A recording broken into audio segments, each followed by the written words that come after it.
Hi friends, നമ്മൾ ഇന്ന് ഉണ്ടാക്കാൻ പോകുന്ന ഒരു സ്പെഷ്യൽ റെസിപ്പിയാണ്. ഇത് വളരെ എളുപ്പം നമുക്ക് വീട്ടിൽ റെഡിയാക്കി എടുക്കാവുന്നേ. ഈ വീഡിയോ നിങ്ങൾ എല്ലാവരും ട്രൈ ചെയ്യണം. നമ്മൾ ഉണ്ടാക്കുന്ന പ്ലം കേക്ക് ആണ്. ഇനി നമുക്ക് ഉണ്ടാക്കാൻ വേണ്ട സാധനങ്ങളും ഉണ്ടാക്കുന്നതിലേക്ക് കടക്കാം. എന്നിട്ട് ഞാൻ അതിവിടെ ഒരു ഇരുമ്പിയട്ടിയാണ് ഇവിടെ എടുത്തിരിക്കുന്നത്. ഇനി ഇതിലേക്ക് പാത്രം നന്നായിട്ട് ചൂടായി വന്നിട്ടുണ്ട്. ഇരുമ്പിയട്ടി എടുക്കുന്നതായിരിക്കും നല്ലത്. ഇനി നമുക്ക് ഇതിലേക്ക് അരക്കപ്പ് പഞ്ചസാര ഇട്ട് കൊടുക്കാം. അപ്പോൾ നമ്മൾ ഫ്ലെയിം കൂട്ടിയാണ് ഇട്ടിരിക്കുന്നത്. ഇനി ഇതിലേക്ക് അരക്കപ്പ് പഞ്ചസാര ഇട്ട് കൊടുക്കാം. പഞ്ചസാര ഇതിലേക്ക് ഇട്ട് കൊടുക്കുക. ഇനി നന്നായിട്ട് ഇളക്കി നന്നായിട്ട് യോജിപ്പിച്ച് നല്ല ഇളക്കി മിക്സ് ചെയ്തെടുക്കണം. നന്നായിട്ട് ഇളക്കാം. ഇതിനകത്ത് ഈ നീരൊക്കെ നല്ല ക്യാരമലാണ് നമുക്ക് ഇതിനകത്ത് വേണ്ടത്. നമ്മൾ ഇളക്കി ഇതിൻ്റെ ഒരു ബ്രൗൺ കളർ ആകുന്നോടം വരെ ഇളക്കണം. അതിനുശേഷം ഇതിലേക്ക് ഒരു കപ്പ് വെള്ളം ഒഴിച്ചു കൊടുക്കുകയാണ്. പിന്നെ ഞാൻ ഇപ്പം വെള്ളം ഒഴിച്ചു കൊടുക്കുമെന്ന് പറഞ്ഞല്ലോ. വെള്ളം ഒഴിച്ചു കൊടുക്കുമ്പോൾ നമ്മളൊരു പ്രത്യേക കാര്യം ശ്രദ്ധിക്കണം. അകന്ന് നിന്ന് ഒഴിക്കാവുള്ളൂ. നമ്മുടെ ദേഹത്തേക്ക് ഇത് നമുക്ക് നന്നായിട്ട് ഉരുകി കിട്ടുമല്ലോ. അപ്പം ഇപ്പം വെള്ളമൊക്കെ ഇറങ്ങി വരാൻ തുടങ്ങിയിട്ടുണ്ട് ഇതിൻ്റെ പഞ്ചസാരയിലെ. അപ്പം നമ്മുടെ ദേഹത്തേക്ക് തെറിക്കും. ദേഹം പൊള്ളാതെ നമ്മൾ നോക്കി അകന്ന് നിന്ന് വേണം, കുറച്ച് അകന്ന് നിന്ന് ഡിസ്റ്റൻസ് ഇട്ടിട്ട് വേണം നമ്മൾ ഇതിൻ്റെ അകത്തേക്ക് ആ വെള്ളം ഒഴിക്കാൻ. നന്നായിട്ട് ഇളക്കി ഇതിനകത്തെ നീര് ഒരു ബ്രൗൺ കളർ ആകുന്നിടം വരെ എടുക്കാം. ഇതിവിടെ പഞ്ചസാര ഉരുക്കി നല്ല ബ്രൗൺ കളർ ആക്കണം. ഇപ്പം നമ്മൾ ചെറിയ രീതിയിൽ കളർ മാറാൻ തുടങ്ങിയിട്ടുണ്ട്. ഞാൻ ബ്രൗൺ കളറായി കഴിയുമ്പം നന്നായിട്ട് ഒരു കപ്പ് വെള്ളം ഒഴിച്ച് കൊടുക്കണം. ബ്രൗൺ കളറാൻ വെയിറ്റ് ചെയ്യാം. ഇപ്പോൾ ഒരുവിധം ബ്രൗൺ കളറായിട്ട് വന്നിട്ടുണ്ട്. ഇനി കുറച്ചുകൂടെ ഇളക്കാം. ഈ ഇതായിട്ട് കിടക്കുന്ന എല്ലാം നന്നായിട്ട് അലിക്കണം. കുറച്ച് നേരം കൂടെ ഇളക്കാം. ഇതൊരു പ്രത്യേകമായിട്ടുള്ള ഇൻഗ്രീഡിയൻ്റ് ആണ്. ഇത് ഉപയോഗിച്ചാണ് നമ്മൾ പ്ലം കേക്ക് ഉണ്ടാക്കുന്നത് തന്നെ.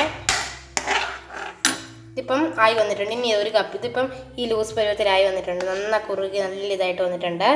നമുക്ക് ഒരു കപ്പ് വെള്ളം പ്രത്യേകം ശ്രദ്ധിക്കണം. അകന്ന് നിന്ന് മാത്രമേ വെള്ളം ഒഴിക്കാവുള്ളൂ. ഒഴിച്ചു കൊടുക്കാം. അത് അരക്കപ്പ് ഒഴിക്കാം. നന്നായിട്ട് തിളച്ച് ഒന്നുമുണ്ട്. ബാക്കി അരക്കപ്പ് ഒഴിക്കാം.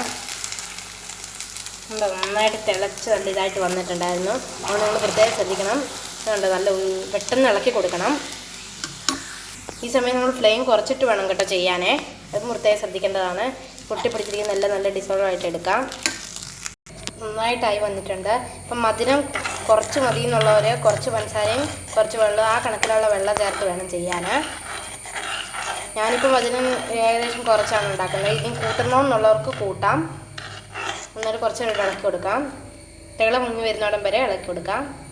ഇനി നമുക്കിത് തണുക്കാനായിട്ട് വെക്കാം. പിന്നെ ഞാനിവിടെ ഓറഞ്ച് ജ്യൂസിലേക്ക് കുറച്ച് ഫ്രൂട്ട്സും കുറച്ച് മുന്തിരിങ്ങയും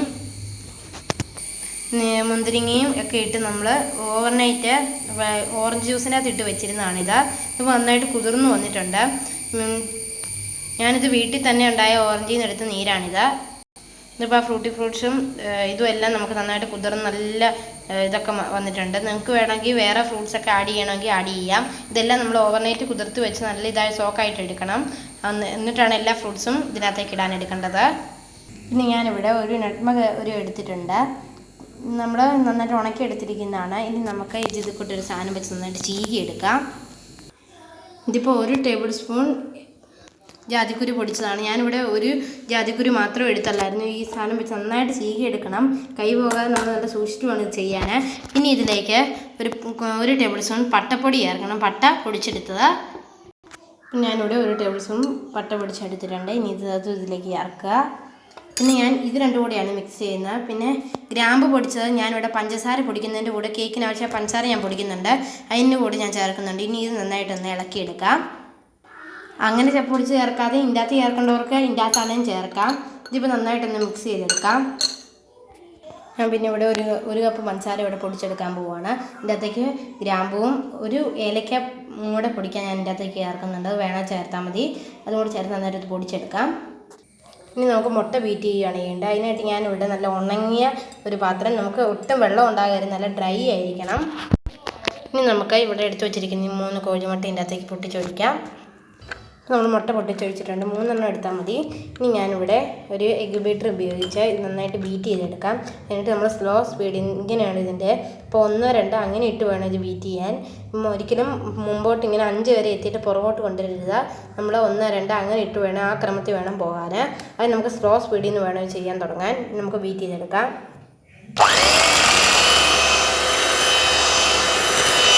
ഇപ്പോൾ 1 ഇട്ടാണ് ഞാനിവിടെ ബീറ്റ് ചെയ്യുന്നത്. ആദ്യം ഇത് 2 ഇടുക. അങ്ങനെ സ്പീഡ് കൂട്ടുകയില്ല. ഒറ്റയടിക്കുക, സ്പീഡ് കൂട്ടുകയില്ല.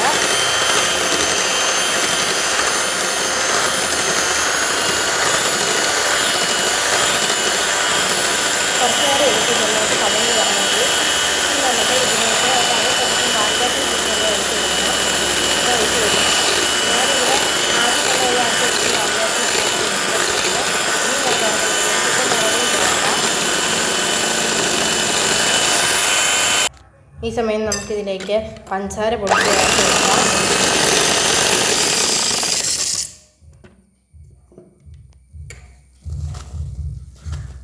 കുറേശ്ശെ വേണം ചേർത്ത് കൊടുക്കാം. ഞാൻ അതും പകുതിൻ്റെ അകത്തേക്ക് ചേർത്തു. ഇനി നന്നായിട്ട് ബീറ്റ് ചെയ്തെടുക്കാം.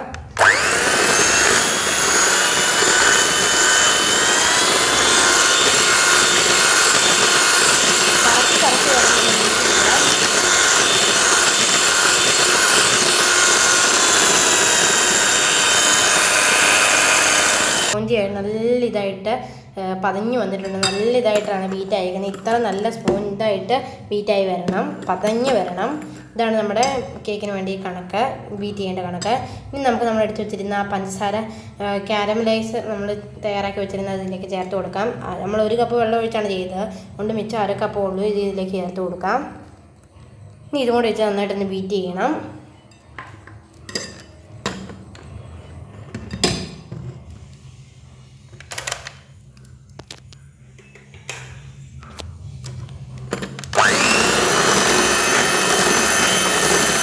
ഇതാണ് നമ്മുടെ മെയിൻ ഇൻഗ്രീഡിയൻ്റ് ആണ്. ഇത് വെച്ചിട്ടാണെന്നുള്ളത് പ്രത്യേകം ഒഴിച്ച് വെക്കുക.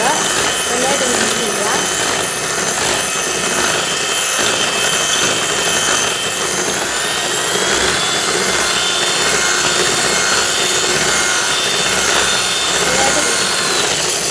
നന്നായിട്ട് ബീറ്റായിട്ട് വന്നിട്ടുണ്ട്. അപ്പോൾ നമ്മുടെ ഇത് നല്ല ഇതായിട്ട് വന്നിട്ടുണ്ട്. നമുക്ക് ഡ്രൈ ഇൻഗ്രീഡിയൻ്റ് ഇതിൻ്റെ അകത്തേക്ക് ചേർത്ത് കൊടുക്കാം. ഇനി ഈ അരിപ്പയിലേക്ക് നമുക്ക് ഇത് അരിച്ചിൻ്റെ അകത്തേക്ക് ഇടുന്നതാണ്. ഇതിലേക്ക് ഒരു 1.5 കപ്പ് മൈദപ്പൊടി ചേർത്ത് കൊടുക്കാം. അരിപ്പയിലിട്ട് അരിച്ചിൻ്റെ അകത്തേക്ക് ചേർക്കുവാണ് നേരിട്ട്. കേക്കിന് എടുക്കുമ്പോൾ നമ്മൾ പ്രത്യേകം ശ്രദ്ധിക്കുന്നത് ഈ അരിപ്പ ഈ 1/2 കപ്പിൻ്റെ കപ്പ് ഞാനിത് കൂട്ട് 1.5 കപ്പാണ് ചേർക്കുന്നത്. അപ്പോൾ നമ്മളിത് നല്ലതായിട്ട് വടിച്ച് വേണം എടുക്കാൻ. അത് പ്രത്യേകം ശ്രദ്ധിക്കണം. കേക്കിൻ്റെ മെഷേഴ്സ് എല്ലാം കറക്റ്റ് ആയിരിക്കണം. മെഷറിംഗ് കപ്പിൽ എടുക്കുന്നതായിരിക്കും ഏറ്റവും നല്ലത്. നമുക്ക് ഇത് അരിപ്പയിലേക്ക് ഇട്ട് കൊടുക്കാം. ഇനി അരിപ്പയിലേക്ക് നമുക്ക് 1/2 ടീസ്പൂൺ ബേക്കിംഗ് സോഡ ചേർത്ത് വെക്കണം. പിന്നെ 1 ടീസ്പൂൺ ബേക്കിംഗ് പൗഡർ ചേർത്ത് കൊടുക്കണം. ഇത് 1/2 ടീസ്പൂണിൻ്റെ ഞാൻ എടുത്തായതുകൊണ്ടാണ് അരയ്ക്കകത്ത് 2 തവണ എടുക്കണം. ഇത് കൂട്ട് 1/2 സ്പൂണിന് 2 ചേർക്കണം. അപ്പോൾ 1 സ്പൂണായി. ഈ ജാതിക്കുരി പൊടിച്ച് ചീകി എടുത്തതും പട്ട പൊടിച്ച് വെച്ചാൽ കൂടി ഇതിൻ്റെ അകത്ത് ചേർത്ത് കൊടുക്കാം. ഇനി ഇതെല്ലാം കൂടെ അരിച്ച് അതിൻ്റെ അകത്തേക്ക് ഇട്ട് കൊടുക്കാം. ആ ബാറ്ററിലേക്ക് ഇട്ട് കൊടുക്കാം. നന്നായിട്ട് അരിച്ചിട്ട് കൊടുക്കുക. നമ്മൾ ജാതിക്കുരുവിൻ്റെ പൊടിച്ചെല്ലാം കൂടി ഇട്ടായതുകൊണ്ടാണ് ഇത് ഇത്രയും തരിപ്പ് വന്നത്. ആ തരിപ്പിനെ എടുക്കണ്ട. നമ്മൾ ഇതിൻ്റെ അകത്തേക്ക് നന്നായിട്ട് അരിച്ചെടുത്തിട്ടുണ്ട്. ഇനി ഇതെല്ലാം കൂടെ ഒരു സ്പാച്ചിലർ ഉപയോഗിച്ച് മിക്സ് ചെയ്യാം. ഞാൻ ആ കുറച്ചും ബീറ്റ് ചെയ്ത സംഭവം കഴിയെടുത്താണ്. ഞാൻ അത് വെച്ച് നന്നായിട്ടൊന്ന് മിക്സ് ചെയ്യുവാണ്. നന്നായിട്ട് ഇത് ഉപയോഗിച്ച് നല്ല ഇത് മിക്സാക്കി എടുത്തിട്ടുണ്ട്. ഈ പരുവാണ് കറക്റ്റായിട്ടുള്ള ഇതുപോലെ ഇരിക്കണം. നല്ല ഇതായിട്ട് വരണം. നമ്മളിടുന്ന ആ പൊടികളുടെ മെഷേഴ്സ് എല്ലാം കറക്റ്റാണെങ്കിൽ മാത്രം ഇങ്ങനെ വരുള്ളൂ. ഇതിപ്പം കറക്റ്റായിട്ടുണ്ട്. നമ്മൾ ആ ബേക്കിംഗ് സോഡയും ബേക്കിംഗ് പൗഡറും ചേർക്കുന്നത് നമുക്ക് നന്നായിട്ട് കേക്ക് നന്നായിട്ട് പൊങ്ങി വരാൻ വേണ്ടിയാണ്. ഇനി നമ്മളിതിലേക്ക് എടുത്ത് വെച്ച ഓറഞ്ച് ജ്യൂസിൽ ഇട്ട് വെച്ചിരുന്ന ഈ ഫ്രൂട്ട്സ് നീരൊഴിക്കേണ്ട, ഇത് മാത്രം ഇങ്ങോട്ട് വെച്ച് കൊടുക്കാം. ഞാനിവിടെ ഫ്രൂട്ട്സും ഇതെല്ലാം എടുത്തിട്ടുണ്ടായിരുന്നു. നമ്മൾ നന്നായിട്ടൊന്ന് മിക്സ് ചെയ്ത് കൊടുക്കാം. നല്ല കട്ടിയുണ്ട്, അതുകൊണ്ട് നന്നായിട്ട് മിക്സ് ചെയ്യണം. എന്നാൽ മാത്രം എല്ലായിടത്തോടെ ഇത് പിടിച്ച് നമ്മളിട്ട പൊടികളെല്ലാം നന്നായിട്ട് പിടിച്ച് വരുള്ളൂ. അപ്പോൾ ഈ നീരിൻ്റെ ആവശ്യമില്ല കേട്ടോ. നമുക്ക് നീരിൻ്റെ ആവശ്യമില്ല. ഇതൊക്കെ നന്നായിട്ട് മിക്സ് ആക്കിയിട്ടുണ്ട്. ഞാൻ പിന്നെ ഈ സമയം ഇതിലേക്ക് ഞാൻ കുറച്ച് കാഷ്നട്ട് ചെറുതായിട്ട് കട്ട് ചെയ്ത് വെച്ചായിരുന്നു. ഇതിലേക്ക് ചേർത്ത് കൊടുക്കാം. ഇനി ഇതും കൂടെ നന്നായിട്ട് മിക്സ് ചെയ്യാം. ഞാനിവിടെ ഒരു കേക്ക് ടിന്നിലേക്ക് ബട്ടർ പേപ്പർ തേച്ച് വെച്ചിട്ടുണ്ട്. ഇനി ഇതിലേക്ക് ഒഴിച്ച് കൊടുക്കാം. ഞാനിപ്പോൾ ഇത് ഈ പാത്രത്തിലേക്ക് ഒഴിച്ചിട്ടുണ്ട്. ഇനി ഞാനിവിടെ ഒരു കുക്കർ പ്രീഹീറ്റ് ചെയ്യാൻ വെച്ചിട്ടുണ്ടായിരുന്നു. ഇനി ഇതിലേക്ക് ഇറക്കി വെക്കണം. ഇവിടെ ഒരു തട്ട് പോലത്തെ ഒരു സാധനം അടി വെച്ചിട്ടാണ് ഞാൻ ഇതിൻ്റെ അകത്തേക്ക് ഇറക്കി വെച്ചത്. ഇനിയും കുറച്ച് കാഷ്നട്ട് ഇതിൻ്റെ മുകളിൽ കൂടെ വെച്ച് കൊടുക്കാം. ഇതിപ്പോൾ കുറച്ച് കാഷ്നട്ടും മുന്തിരിങ്ങ ഇതിൻ്റെ മുകളിൽ കൂടെ വെച്ച് കൊടുത്തിട്ടുണ്ട്.